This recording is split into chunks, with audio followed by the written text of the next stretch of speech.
하나님은 어제나 오늘이나 변함없이 동일하게 역사하십니다. 그러므로 우리가 온전한 신앙생활을 하려면 하나님을 전적으로 신뢰하는 삶을 살아야 합니다. 지금 시대는 더 그렇다고 보여집니다. 왜냐하면 하나님을 온전히 우리가 신뢰하지 못하면 믿음으로 살 수가 없습니다. 믿음은 신뢰하는 것이거든요. 하나님을 내가 전적으로 하나님만 의지하겠습니다. 나는 주님을 신뢰합니다. 이 말은 나는 믿음으로 살겠습니다 하는 말과 같은 말입니다. 하나님께서 노아에게 방주를 예비하라 그렇게 말씀하셨을 때 노아는 하나님을 전적으로 신뢰했습니다. 이 노아가 하나님을 신뢰하는 믿음이 없었다면 노아는 아마 방주를 예비하지 못했을 뿐만 아니라 그도 함께 홍수가 날 때 멸망하였을지도 모릅니다. 그러나 노아는 하나님을 신뢰했던 것이죠. 사람들이 비웃고 멸시하고 조롱함에도 불구하고 하나님을 신뢰함으로 이 방주를 건설할 수가 있었던 것입니다. 오늘 우리가 구원받은 성도로 살아가면서 우리가 하나님을 전적으로 신뢰하는 삶을 살아감에도 불구하고 왜 하나님을 신뢰하지 못할까 하는 문제를 우리가 한번 생각을 해보면 그 이유 중에 첫 번째는요, 하나님을 온전히 믿지 못하기 때문에 그렇다는 것입니다. 하나님을 믿지 못하는 것은 무슨 말이냐면 불신앙인 거거든요. 신앙인 것처럼 보이지만 그렇지 못한, 신앙인 것처럼 살지만 불신앙으로 살아가는 우리의 모습을 보면서 하나님을 신뢰하지 못하는 것입니다. 여러분, 사람과의 관계도 그렇잖아요. 내가 A라는 사람을 신뢰하지 못하면 어떻습니까? 불신을 하게 돼요. 그 사람이 무슨 말을 해도 믿지를 않습니다. 제가 전에 사역하던 교회에서 이렇게 교회에서 중요한 어떤 사역을 할 때, 교회에서 큰 행사를 할 때요, 성도들에게 어떤 이제 직분을 이렇게 맡겨요. 어떤 무슨 부서를 담당하고 무슨 부서를 담당하고 보통 이제 큰 행사를 하게 되면 한 50명, 많게는 한 50명, 적게는 한 30명의 성도들이 핵심 리더들이 동원이 됩니다. 직분자들이 다 교회의 핵심 리더들이죠. 그런데 이렇게 사역을 하면서 맡겼는데 성실히 하지 못하는, 성실하게 하는 분들이 많지 않습니다. 좀 성실하지 못하는 경우가 많거든요. 그리고 담임 목사가 다음에 행사, 어떤 행사를 할 때는 안 맡깁니다. 성도들이 그걸 잘 몰라요. 자기한테 어떤 중요한 일을 안 맡겼다고 털어주고 삐치고 시험 드는 경우가 너무너무 허다한 것이죠. 그래서 찾아가서, 아니 권사님 왜 요즘 교회 잘 안 나오시는 거예요? 다른 핑계 이렇게 대죠. 목사들은 눈치가 굉장히 빠르거든요. 사실대로 이야기해 보시라고, 알면서도 모른 척 하는 거죠. 이야기해 보시라고. 그러면 그때 가서 지난번에 그 행사할 때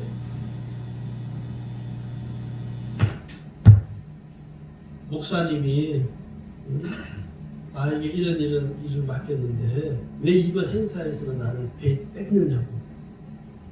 또 자기가 빠진 거는 어떻게 잘 알아요. 근데 그게 장로가 되시는 분도 그렇고요, 권사가 되시는 분들도 그렇다. 그러니까 최소한 권사 장로가 됐으면 오히려 성숙한 신앙을 가진 사람이라면 목사님 다른 분을 좀 세웠으면 좋겠다. 이번에 저는 빼주세요. 저는 이번에는 제가 서포트 그냥 뒤에서 잘 섬기겠습니다. 이렇게 돼야 되는데 왜 나를 뺐냐고, 왜 나를 안 넣어주었냐고. 왜 안 넣었을까요? 신뢰가 가지 않기 때문이에요. 신뢰가 가지 않으면 맡길 수가 없는 것이고, 저도 목회를 하면서 이렇게 뭐 이렇게 맡겼는데 안 하잖아. 잘 성실하게 안 하면 그냥 제가 해버립니다. 그게 속편해서가 아니라 더 이상 두 번 다시는 어떤 일을 맡길 수가 없는 것이죠. 우리 지방에서도 제가 감리사로 지금 이제 3개월 남았는데 2년 동안 제가 이렇게 감리사로 일을 하면서 지방에 임원들이 있거든요.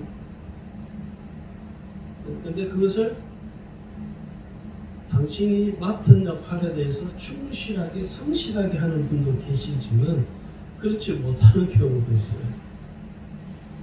그러면 중요한 일을 더 이상 그분에게는 맡길 수가 없는 것이죠. 왜? 신뢰가 가지 않기 때문에. 오늘 우리가 하나님을 온전히 믿지 못하기 때문에 하나님을 신뢰하지 못하는 거예요. 우리가 하나님을 못 믿을 이유가 뭡니까? 그 불신앙 때문이거든요. 하나님께서도요, 하나님을 온전히 신뢰하지 못하는 사람에게는 하나님이 어떤 일을 맡기지 않는다는 것을 잘 알아야 합니다.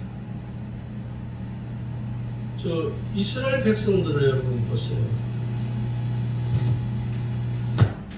출애굽의 역사를 인도하시는 그 하나님을 그들은 전적으로 신뢰하지 못했습니다.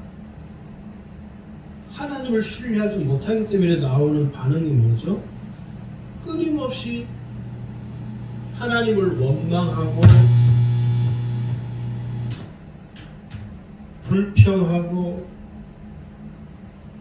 늘 그 이스라엘 백성들이 했던 게 뭐냐면 원망과 불평이었습니다. 그 원망과 불평을 하다 보니까 불순종하게 되는 것이죠. 그래서 그들의 그 원망과 불평이 언제 터뜨려지냐면요, 12명의 정탐꾼들을 가나안 땅에 정탐을 보내면 그 정탐꾼이 돌아온 이후에 이 하나님을 신뢰하지 못하는 이스라엘 백성들의 모습이 아주 적나라하게 표현이 되어 있습니다. 10명의 정탐꾼들은 뭐라고 합니까? 안 된다. 그들도 하나님을 신뢰하지 못하고 원망하고 불평하는 무리들이죠, 사실은. 그런 마음을 가지고 원망과 불평을 가지고 가나안 땅을 정탐하러 갔으니 제대로 뭘 정탐을 할 수 있겠습니까? 할 수가 없죠. 왜? 처음부터 마음속에 뭐가 있어요? 안 된다. 이 땅을 우리가 취할 수가 없다라는 이 부정적인 이 불신의 마음이 자리 잡고 있기 때문에 돌아와서 그 결과도 동일하게 안 된다. 저 땅은 우리가 취할 수가 없다. 그들의 마음속에 근본적으로 누가 안 계시냐면 하나님이 안 계시는 거예요. 하나님을 신뢰하지 못하는 거예요. 그런데 갈렙과 여호수아 이 두 사람은 똑같이 12명의 정탐꾼 속에 함께 가서 가나안 땅을 정탐을 했습니다. 그래서 이 두 사람은요, 근본적으로 마음속에 뭐가 있냐면 하나님을 철저히 신뢰하는 마음이 있어요. 그러니까 가나안 땅에 가서 정탐할 때 어떻게 할까요? 구석구석을 정탐을 합니다. 아마 제가 성경은 뭐 기록한 바가 없지만 우리가 한번 그 분위기를 생각해 보면요, 12명이 가가지고 정탐을 계속 다녔을 거예요. 12명이 다 한꺼번에 다니진 않을 거 아니에요. 뭐 두 사람이 짝을 짓든 세 사람이 짝을 지어서 흩어져서 이렇게 아마 가나안 땅을 구석구석을 정탐을 했을 거예요. 그 여호수아 갈렙을 보면서 야, 하나님 우리를 이 땅을 주시기로 했다. 하나님 이 땅을 우리에게 허락해 주셨다. 하나님을 근본적으로 철저히 신뢰하는 마음이 있기 때문에 기대감을 가지고 정탐을 한 것이고, 10명의 정탐꾼이 보는 가나안과 여호수아 갈렙이 보는 가나안은 근본적으로 시선이 다른 거예요. 하나님이 우리에게 허락하셨다. 또 10명은 하나님이 허락했다는 그 사실 자체를 신뢰하지 못하는 것입니다. 이 정탐꾼들이 돌아와서 보고를 하죠. 안 된다. 불가능하다. 우리 저기 가나안 땅에 갔다가는 다 몰살하여 다 죽는다. 갈 수 없다. 여호수아 갈렙은 아니다. 하나님이 우리에게 허락하셨다. 저 땅은 우리 땅이다. 하나님 우리로 하여금 저 땅에 들어갈 것이다. 정복하게 할 것이다. 이 하나님을 신뢰하는 사람과 신뢰하지 못하는 사람의 큰 차이가 성경에 나중에 드러납니다. 하나님께서 말씀을 하죠. 여기 민수기 14장 29절을 보시면 너희 중에서 20세 이상으로서 계수된 자 곧 나를 원망한 자 전부가 이렇게 말합니다. 출애굽 1세대들을 지칭하는 말이기도 하죠. 30절을 보시면 여분의 아들 갈렙과 눈의 아들 여호수아 외에는 내가 맹세하여 너에게 살게 하리라 한 땅에 결단코 들어가지 못하리라. 두 사람만 빼고 여호수아 갈렙만 빼고 출애굽 1세대들은 단 한 명도 들어갈 수 없다는 것이죠. 31절을 보시면 너희가 사로잡히겠다고 말하던 너희의 유아들은 내가 인도하여 드리니 그들은 너희가 싫어하던 땅을 보려니와. 출애굽 2세대들, 이 출애굽 2세대들과 갈렙과 여호수아만 가나안 땅에 들어갈 수 있다. 이 사람들은 출애굽 1세대들 정탐꾼 10명 이 사람들은 31절에 뭐라고 합니까? 너희가 싫어한다는 땅이라고 합니다. 그들은 싫어했다는 거예요. 뭘 싫어했냐? 싫어했다는 것이 무슨 말이냐면 하나님을 믿지 않았다는 것입니다. 오늘 시대에도 똑같습니다. 지금 코로나로 인해서 교회가 굉장히 어렵습니다. 어려운 정도가 아니라 혼돈 가운데 지금 빠져 있습니다. 온라인 예배에 대해서 의견이 분분하고 현장 예배라는 말 자체가 무서운 것이 사실. 교회에서 예배를 드려야 된다. 온라인 예배로 전환을 해야 된다. 교회들끼리도 서로, 목사들끼리도 서로 감론 일박합니다. 그래서 서로 다투어요. 저는 온라인 예배로 해야 되느냐, 교회 가서 예배를 드리냐, 그건 아무 의미 없다고 생각하는 사람이 교회 가서 예배 드릴 수 있는 형편이 되면 드리는 것이고 온라인 예배를 드려야 될 형편이면 드리는 것이죠. 단 중요한 것은 뭐냐면 지금 우리가 처해 있는 상황이 우리 자신만을 위한 그런 모습으로 비춰져서는 안 된다는 것이죠. 괜히 코로나 때문에 오늘 교회들이 서로 싸워요. 목사끼리 서로 논쟁하고 서로 다투고 싸우고 교인들끼리 서로 다투고 싸우고 이게 정치적이냐 아니냐 서로 싸워요. 여러분, 우리가 정말 하나님을 전적으로 신뢰할 때가 언제냐? 지금입니다. 지금이 정말 힘든 시기예요. 코로나 때문에 힘든 것보다도요. 예배를 드리는 것의 문제를 가지고 오늘 교회들이 큰 어려움에 지금 봉착해 있습니다. 여러분들이 이 부분에 대해서 지금은 우리가 하나님을 더 철저하게 신뢰해야 될 때입니다. 하나님을 더 의지해야 될 때이군 하는 사실을 우리가 믿음의 눈이 열려서 봐야 됩니다. 왜 우리가 하나님을 신뢰하지 못하느냐면 두 번째 이유는 하나님보다 다른 것을 더 신뢰하기 때문입니다. 구원받은 성도로 살아계신 하나님을 믿고 의지하는 삶을 살아야 되는데, 내가 구원받은 자라고 말하면서, 내가 성도라고 말을 하면서도 하나님보다 다른 것을 더 의지해요. 그러다 보니까 하나님을 신뢰할 수가 없는 것이고, 하나님보다 다른 것을 더 신뢰하기 때문에 온전한 신앙생활을 지속할 수는 어렵습니다. 하나님을 의지하지 않고 뭘 의지하느냐면 세상을 더 의지하는 거예요. 아유, 목사님, 세상 봐봐요. 얼마나 즐거운 일이 많은데요. 아유, 목사님, 세상에 얼마나 좋은 일이 많은데요.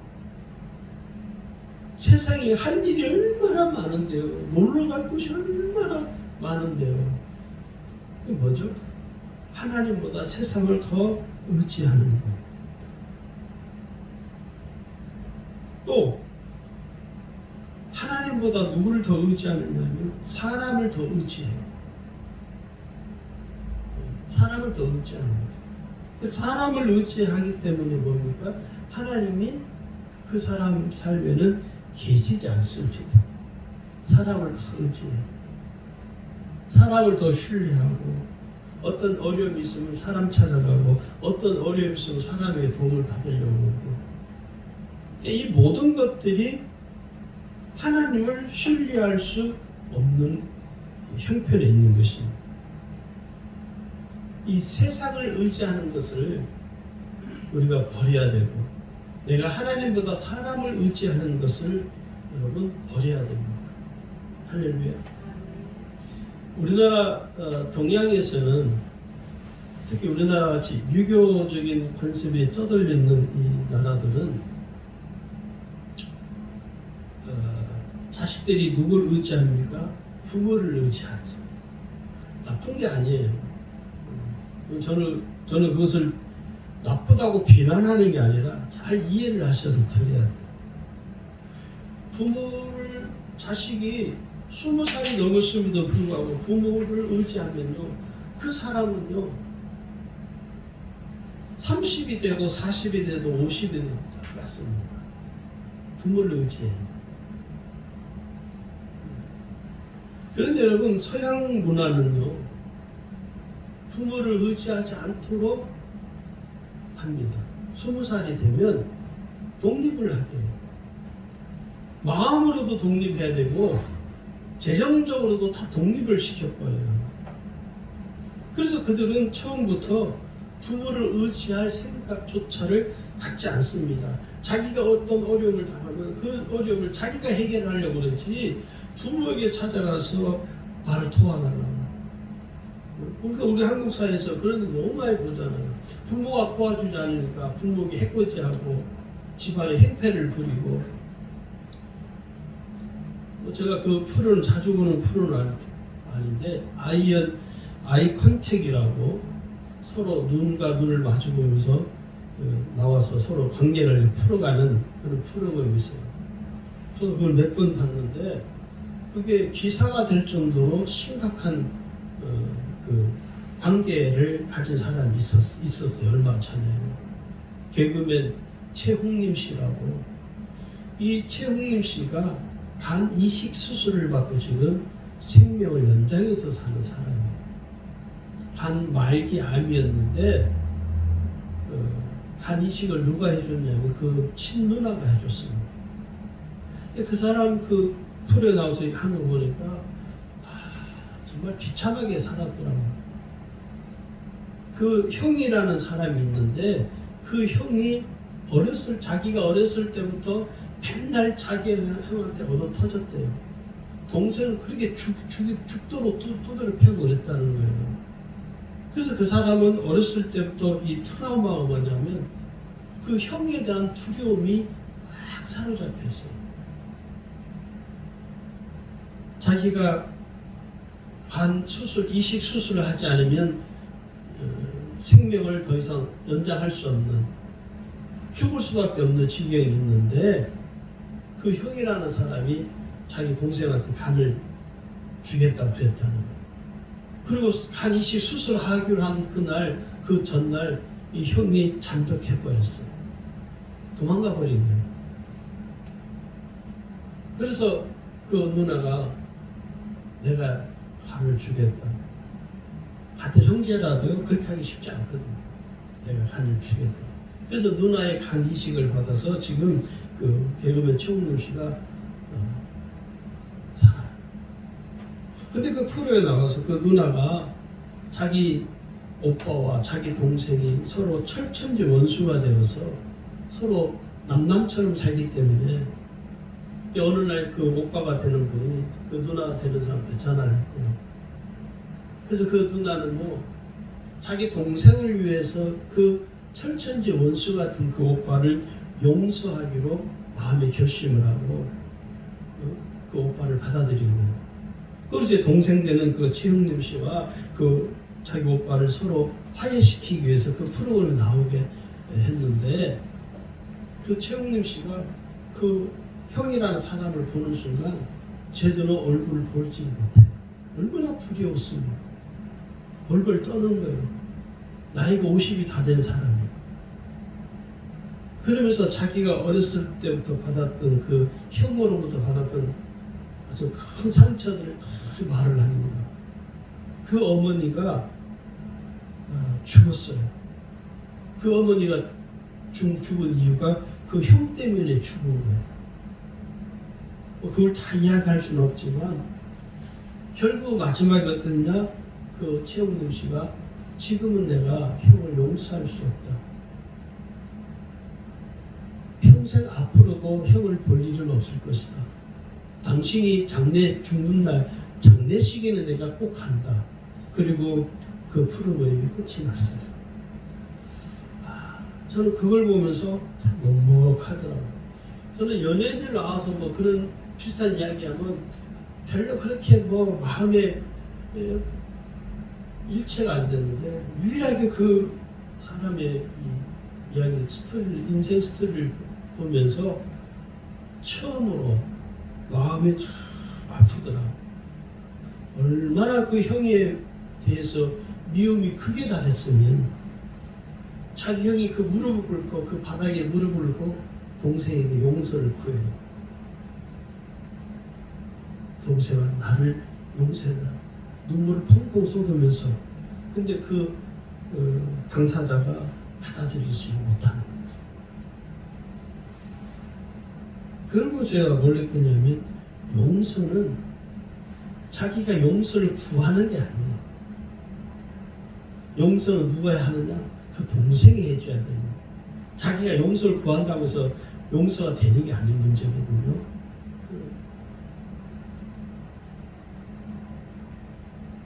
오늘 우리가요, 이런 관계 속에 많이 얽히고 설주했습니다.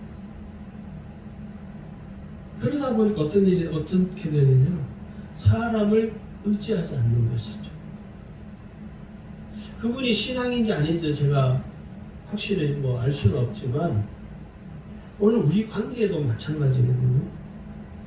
하나님을 더 신뢰하지 않고 사람을 의지하거나 세상을 의지하거나 또 자기 자신을 의지하는 사람들은요, 하나님을 전적으로 따르지 않습니다. 여러분은 무엇을 더 의지하십니까? 여러분 무엇을 더 의지하고 사십니까? 사람 의지하지 말고 하나님을 의지하십시오. 하나님을 신뢰하십시오. 세 번째는요, 내 삶의 중심에 하나님이 계시지 않기 때문입니다.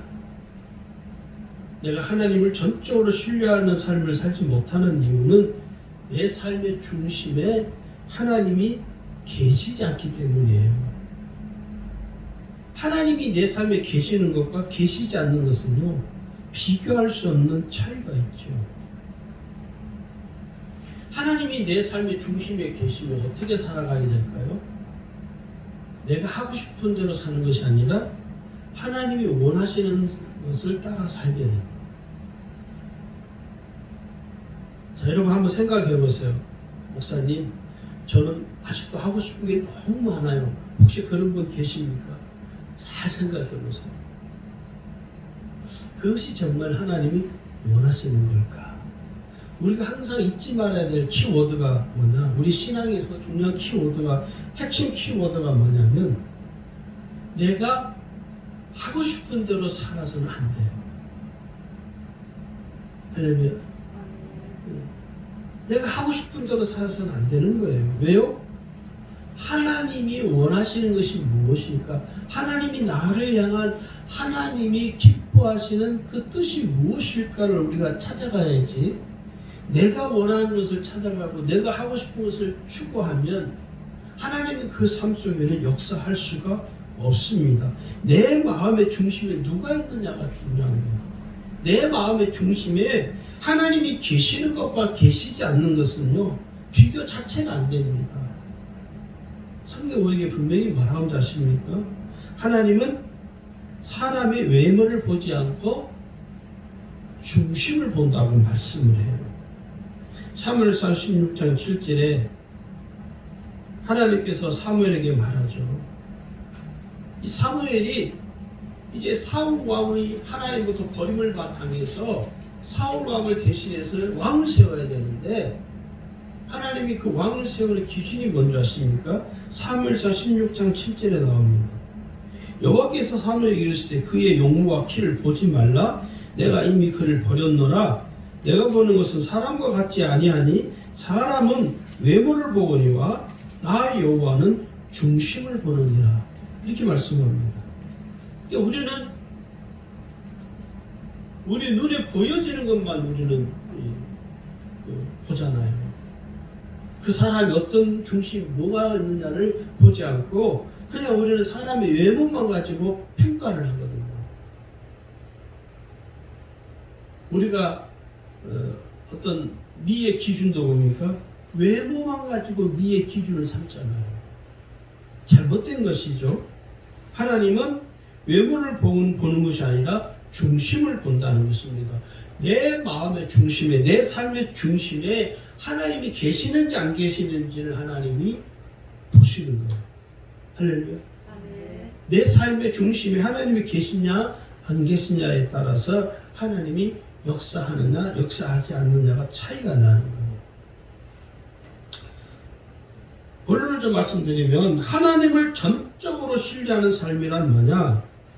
오늘 하나님은 모든 만물 가운데 계심으로 이 세상의 모든 만물을 하나님이 주권적인 섭리하심을 통해서 하나님이 지금 주관하고 계십니다.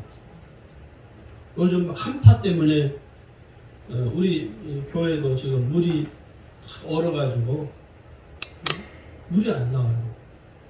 다 얼어서.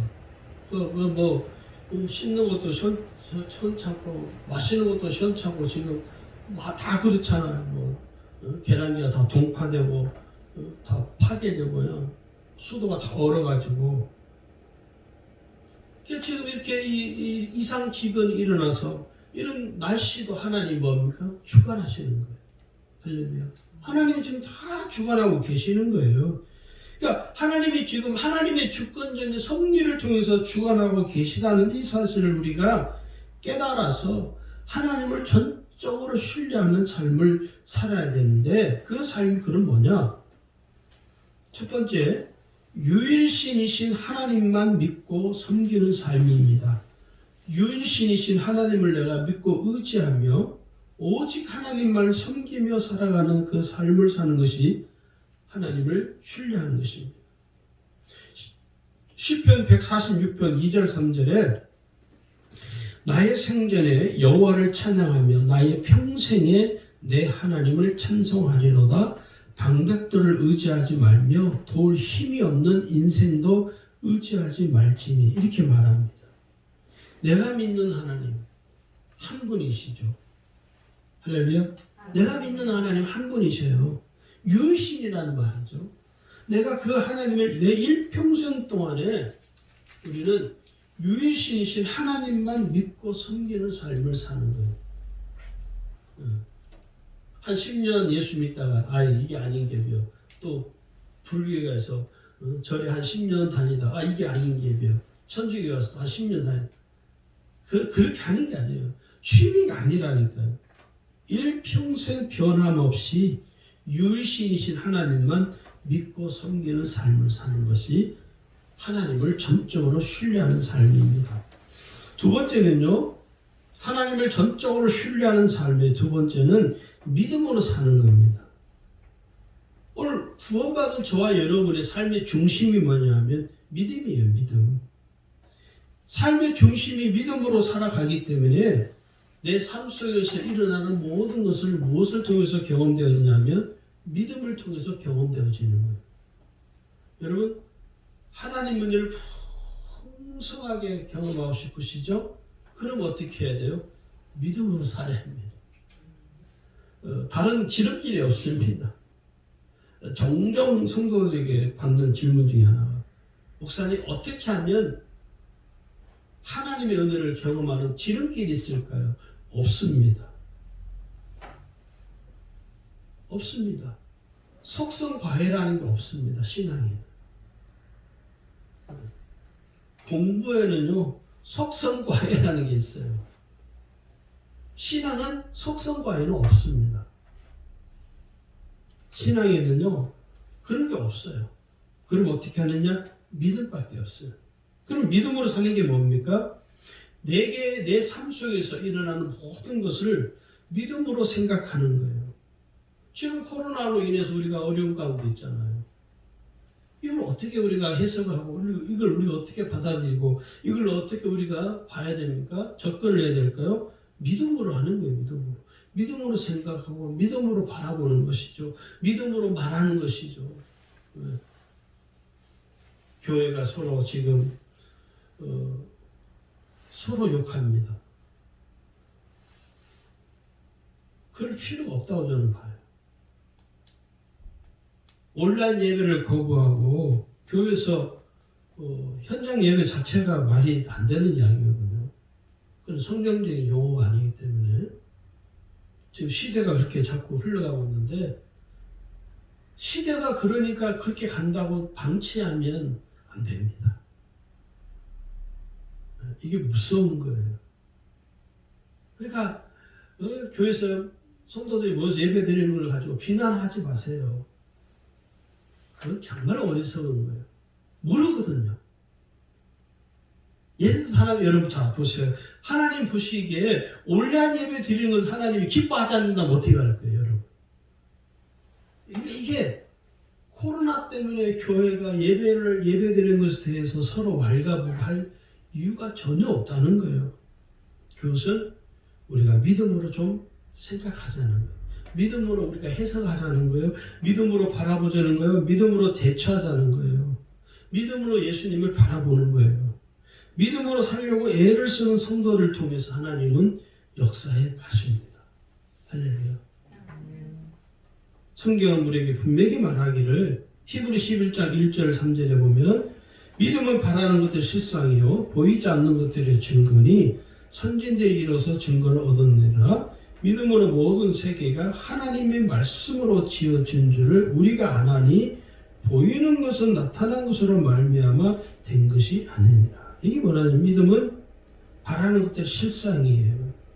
믿음은 이루어지지 아니한 것을 이루어진 것으로 믿고 바라보는 거예요. 내가 하나님을 전적으로 신뢰하는 삶을 살아갈 때 내 삶의 결과가 달라지는 거예요. 설령 내 삶의 결과가 좋지 못한다 할지라도 내 삶의 결과와 관계없이 우리는 하나님을 신뢰하는 그 믿음을 하나님께 보이는 거예요. 할렐루야. 하나님께 보이는 거예요. 세 번째는요, 하나님의 은혜를 간절히 구하는 삶이 하나님을 신뢰하는 삶입니다. 모든 성도들이 하나님의 은혜를 경험하고 싶은 마음이 소원이 있잖아요. 근데 안타깝게도 현실은 뭐죠? 하나님의 은혜를 풍성하게 경험하는 사람이 많지가 않아요, 사실. 그럼 보세요. 그래서 우리가 이렇게 생각하죠. 하나님께서 내 모든 형편을 다 아시니까, 다 알고 계시니까 하나님이 다 알아서, 미리 알아서 하나님 내게 은혜 주실 거야. 아니요. 안 주십니다. 우리 스스로 위로하기 위해서 그러는 거예요. 괜찮아, 집사님. 하나님 집사님 다 알아. 아니요. 우리가 생각하는 건 전혀 다른 거예요. 그럼 뭐냐?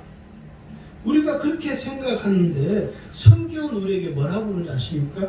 하나님 내 옆에 아시니까 하나님도 알아서 해주실 거야. 그렇게 생각하고는 오늘 우리에게 성경은 이렇게 말합니다. 고린도전서 12장 31절 보면요.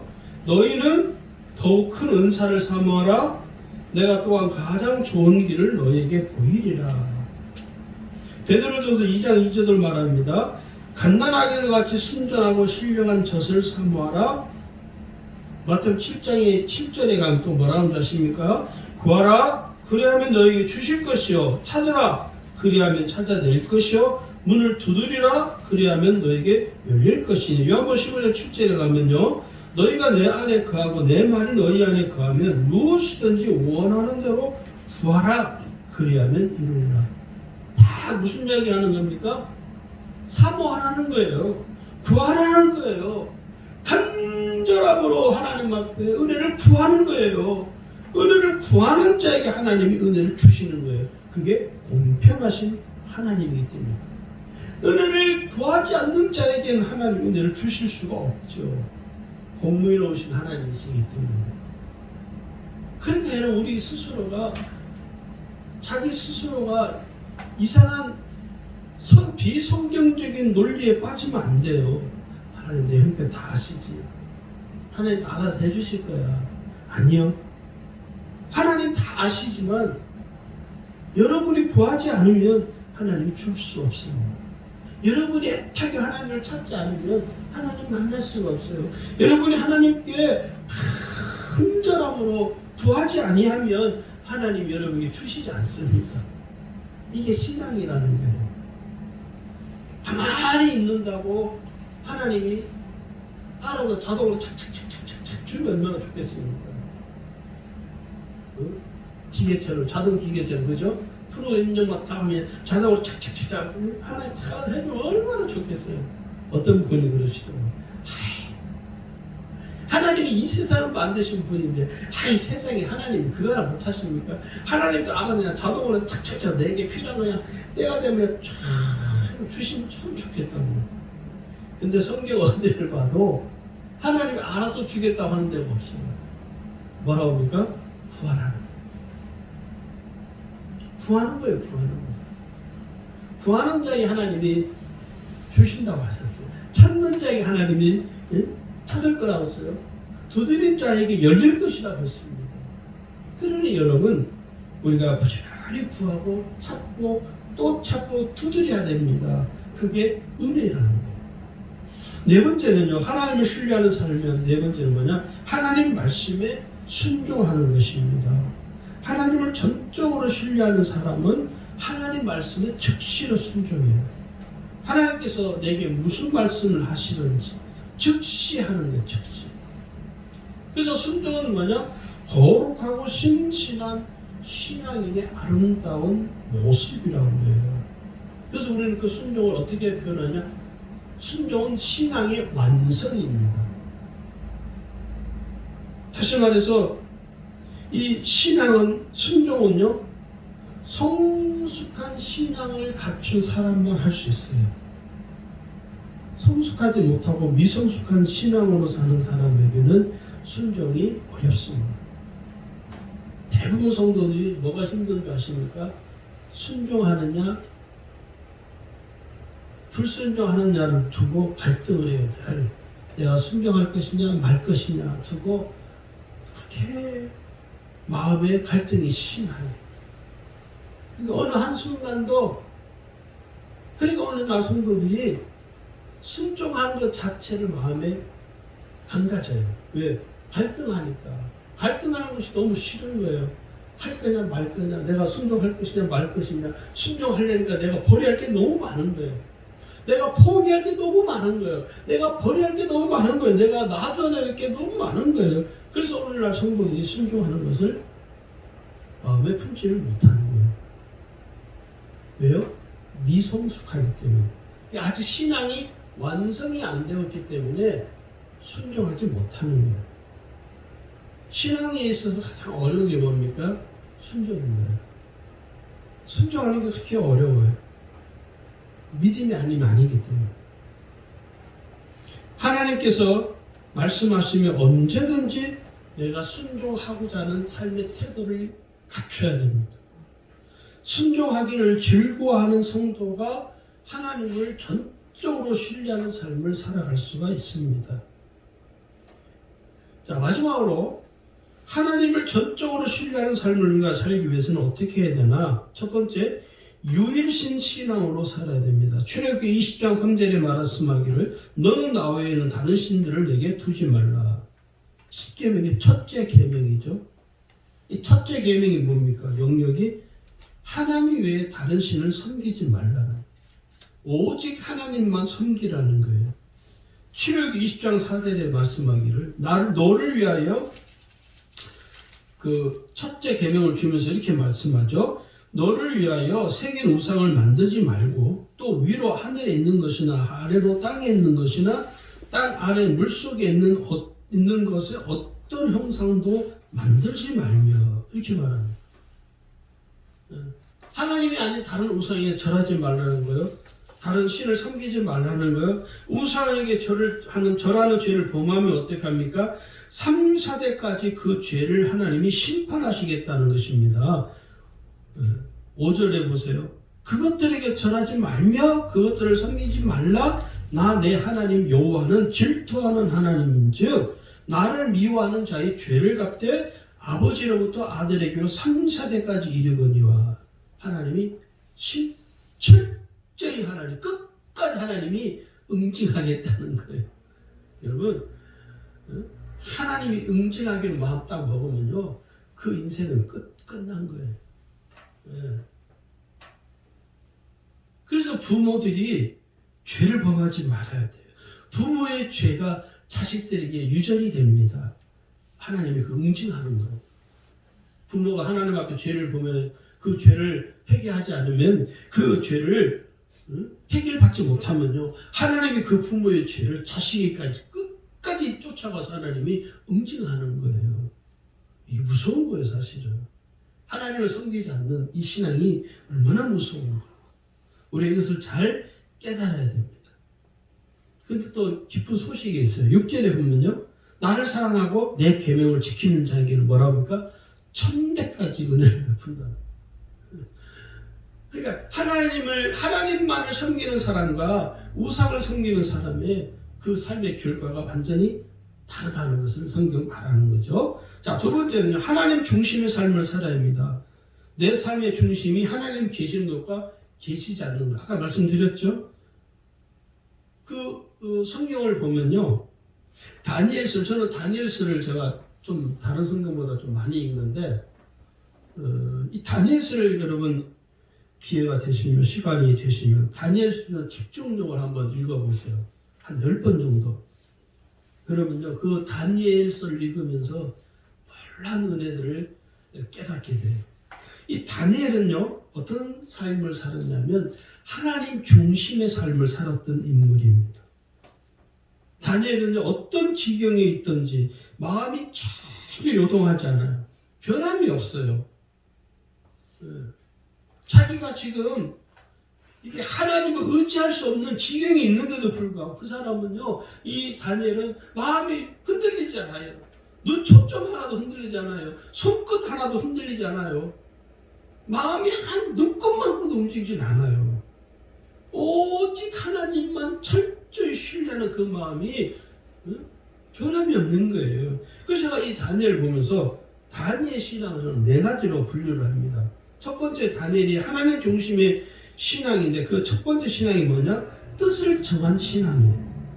다니엘서 1장 8절 9절을 보시면 다니엘은 뜻을 정하여 왕의 음식과 그가 마시는 포도주로 자기를 더럽히지 아니하리라 하고 자기를 더럽히지 아니하도록 환관장에 구하니, 자기를 더럽히지 않았다는 거예요. 뜻을 굽히지 않은 것이죠.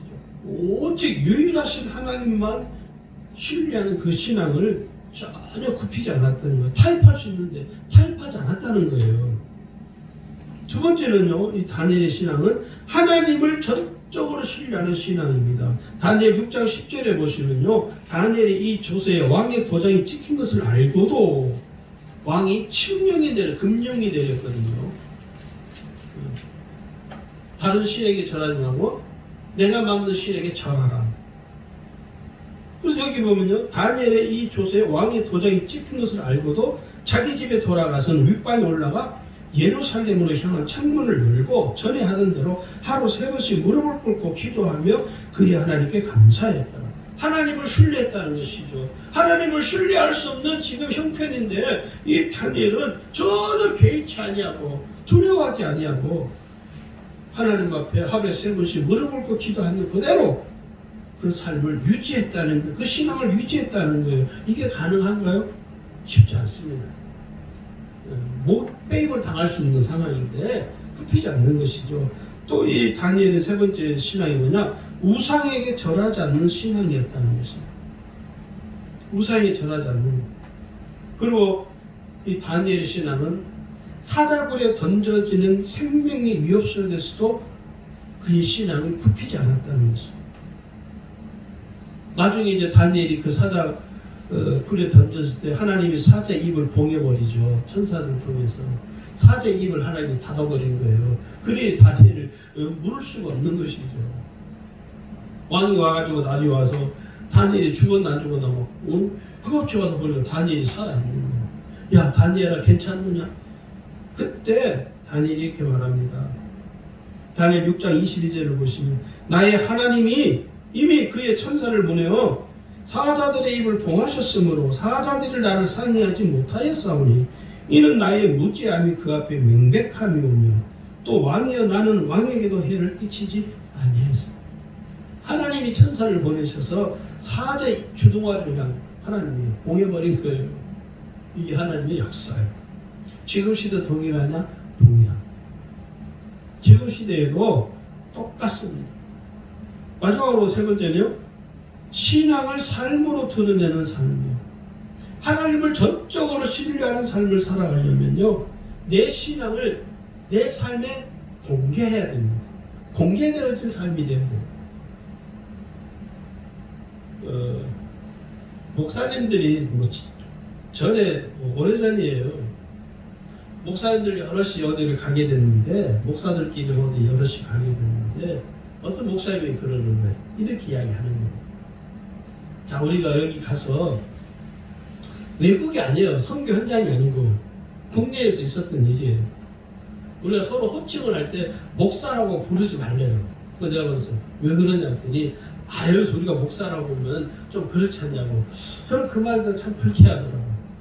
아니 목사가 어디를 가서도 목사지 무슨 목사가 어디 가서 목사라고 불려질 곳이 있고 안 불려질 곳이 있습니까? 아니거든요. 제가 목사 되기 전에 당구를 좀 청년 때 쳤어요. 젊었을 때. 그래서 이렇게 몇몇 친한 목사님도 자기도 옛날에 학교 다닐 때 당구를 쳤다고 그러냐고. 우리 당구 한번 치러 가자. 그 당구장에 4명이 같이 갔어요. 두 사람은 당구를 못 치는 사람이고 저하고 목사님 한 분은 당구를 좀 쳐봤던. 같이 가자 가르쳐 줄게 가지고 당구장에 가서 당구를 치면서 아무개 목사님 하시오. 아무개 목사님 하시오. 아니 뭐 목사가 당구장 가면 안 됩니까? 네? 목사는요 어딜 가도 목사예요. 뭐 어딜 갔으니까 목사라고 부르지 말라고 말도 안 되는 짓거리를. 그래서 그 목사님한테 야단을 쳤습니다. 여보시오, 목사는 어딜 가도 목사예요. 목사가 가야 할 곳이 있고 안 가야 할 곳이 있지만 목사는 어디에 가 있든지 목사라고 부르는 것이지 무슨 목사고 무슨 선생님이라 할 거예요, 과장님이라 할 거예요, 사장님이라 할 거예요. 오늘 목사는 그렇습니까? 어떤 장로가 장로가 부르지 뭐라고 그 장로님 술집을 갔어요. 김 사장이 가서 내가 어디에 가서 장로라고 부를 수 없는 장사라면 안 가야죠. 맞죠? 내가 집사인데 집사라고 부를 수 없는 곳에 가서는 안 되죠. 그게 뭡니까? 내 삶 속에 나의 신앙을 드러내야 되는 거예요. 근데 오늘 많은 성도들이 안타깝게도요, 많은 교우들이 자기의 신앙을 숨기고 살아요. 신앙이 아닌 사람 있잖아. 저는 그런 사람 참 많이 봤습니다. 저도 직장 생활하면서 많이 봤어요. 제 옆에도 있었고. 자기가 실토하는 거예요. 내가 사실은 교회 집사다. 집사는 무슨 집사요. 회식 가서 그냥 술 먹고 난동을 부리고 난리가 아닙니다. 그러니까 자기가 신앙이라는 것을 사람들에게 떳떳하게 못 밝히는 거예요. 자꾸 숨기는 거예요. 숨기다 보니까 맨 죄 짓는 짓만 하는 것이죠. 오늘 내가 예수 믿는 사람이다. 나는 예수님을 믿습니다라는 것을 자랑스럽게 사람들에게 떳떳하게 나를 드러내야 돼요. 왜요? 그 나를 위한 거예요. 할렐루야. 삶이 신앙이며 신앙이 삶이 돼야 되는 거예요. 이게 진짜 그리스도인입니다. 삶이 신앙이 되고 신앙이 나의 삶이 되는 것이 오늘 나의 신앙을 세상에 드러내는 거예요. 그렇다고 해서 뭐 마이크 들고 다니면서 나는 예수 믿는 사람이다. 뭐 그럴 필요는 없지만 내가 나의 삶 속에서 나의 신앙을 나의 삶으로 드러내는 거예요. 그리고 내 삶이 신앙이 되게 하는 거예요. 그러면 여러분, 내가 하나님을 신뢰하는 삶이 훨씬 더 쉽습니다. 왜 우리가 신앙이 어렵냐면 내 삶과 신앙을 분리시키려는 거예요. 교회에 왔을 때만 거룩한 이렇게 하는 거예요. 나는 거룩한 하나님 찾는. 근데 세상 돌아가면요 막 사는 것이죠. 그렇게 하면요 하나님을 신뢰하는 삶을 살기는 어렵습니다. 항상 내 삶이 신앙이 되고 신앙이 나의 삶이 되게 하는 것, 이것이 하나님을 전적으로 신뢰하는 삶을 살아가게 만드는 원동력이 된다는 사실을 꼭 기억하시길 주의로 축원합니다.